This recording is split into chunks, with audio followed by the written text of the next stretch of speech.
ever taken a look at Africa on the world map and noticed that the continent seems to be splitting in two? One of the most complex geographical wonders of the world, the East African Rift, is an area rich with natural wonders. Not only is there a deep physical rift caused by shifting tectonic plates, there is a social and political rift that runs just as deep. From Ethiopia to Kenya, from the Red Sea to the Arabian Sea, RVTV covers it all.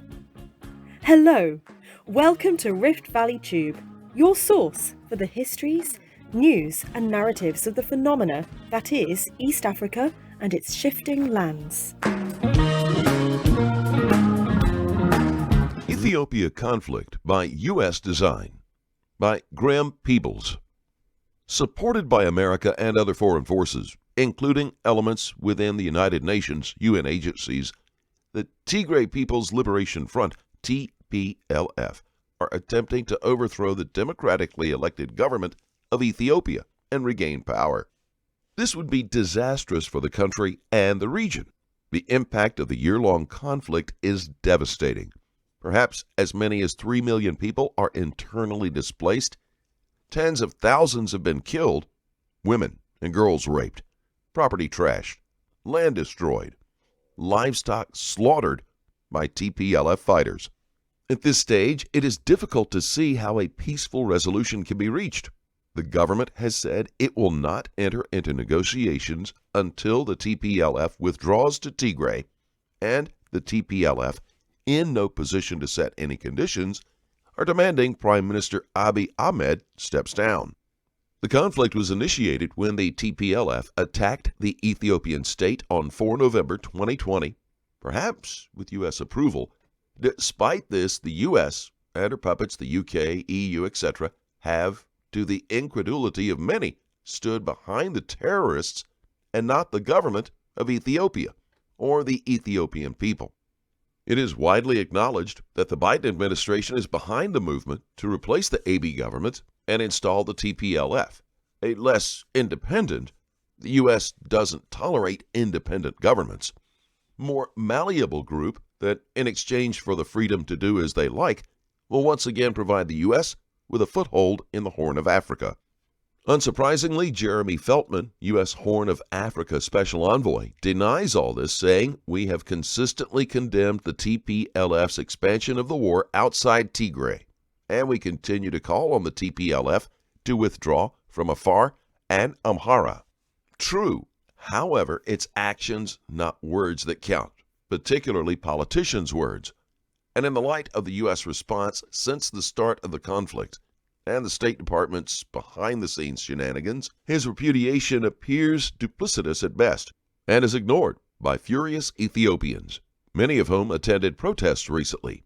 Huge crowds gathered under "No More" in Addis Ababa, in Washington, San Francisco, London, Pretoria, and elsewhere, demanding an end to American interference in Ethiopia's affairs. There is growing anger among groups in other African nations who see American meddling in Ethiopia as an attack on Africa itself, a colonial assault. U.S. backing. American administrations have consistently backed the TPLF, who established close connections with the U.S. government during their 27 years in power, 1991 to 2018. Contacts that they are making full use of now. It was only in 2018, after they were forced out of office by years of demonstrations, that the U.S. withdrew backing and celebrated the new government led by Abiy Ahmed. But consistent with their support for the dictators the world over, until then and throughout the TPLF's reign, the U.S., plus the UK and less so the EU, turned a blind eye, a deaf ear to the regime's brutality, human rights violations, and the anguished cries of the people. And when the TPLF attacked the Northern Command headquarters last November and bases in Adigrat, Agula, Dansha, and Sero, killing security personnel and stealing weapons, Washington, London, and Brussels said and did nothing. This initial betrayal set the tone of the West's orchestrated and shameful response. The U.S. is leading the efforts of destruction and transition as TPLF officials and terrorist sympathizers call the move to overthrow the government giving the TPLF a range of practical and political support. They are believed to be sharing intelligence information about federal troop movements, providing food, water, and arms. They consistently feed Western media false or misleading information and have repeatedly called for negotiations and a ceasefire. While this sounds reasonable, at some point a political settlement may be possible. Such demands elevate the terrorist TPLF to a legitimate political group and disregard Ethiopian public opinion. The U.S. also ignores the government-declared ceasefire in June-July, which the TPLF not only refused to respect, but after federal forces withdrew, TPLF fighters marched into Afar and Amhara and committed a series of appalling atrocities. At the same time as facilitating TPLF aggression, spreading their propaganda, and criticizing Prime Minister Abiy's government, the Biden administration has imposed a series of sanctions on Ethiopia. In May, visa restrictions were introduced against anyone deemed responsible for or complicit in undermining resolution of the crisis in Tigray, together with wide-ranging restrictions on economic and security assistance. This affects U.S. financial support and is potentially extremely damaging. At the same time, a request was made for the World Bank and IMF to also withhold funding.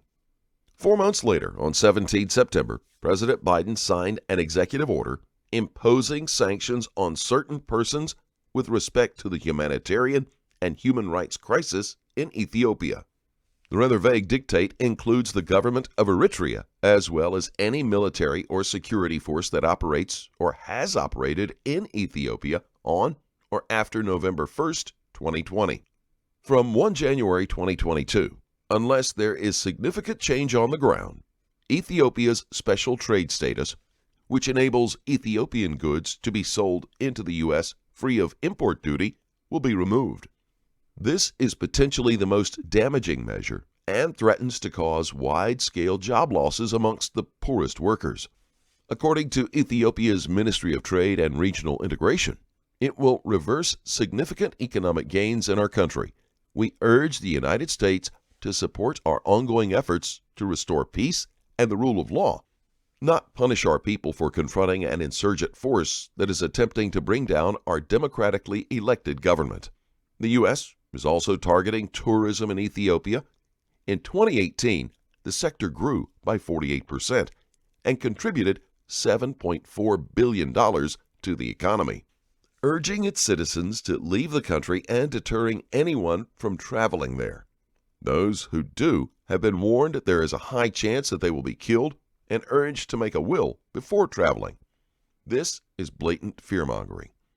It is a coordinated effort. UK, France, Turkey, Germany, and others have issued similar guidelines to present Ethiopia as broken and dangerous and to isolate the country, and as U.S. citizens who made the trip recently discovered, is completely false.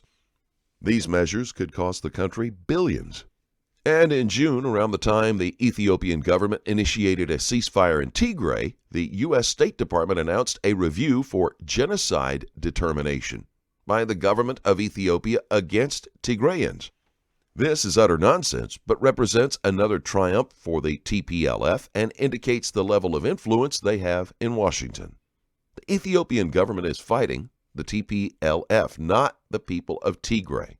However, the impact on civilians in Tigray, as well as on Afar and Amhara, has been devastating, largely resulting from TPLF violence. And there are some reports of Tigrayans being unduly targeted following the imposition of a state of emergency on 2 November.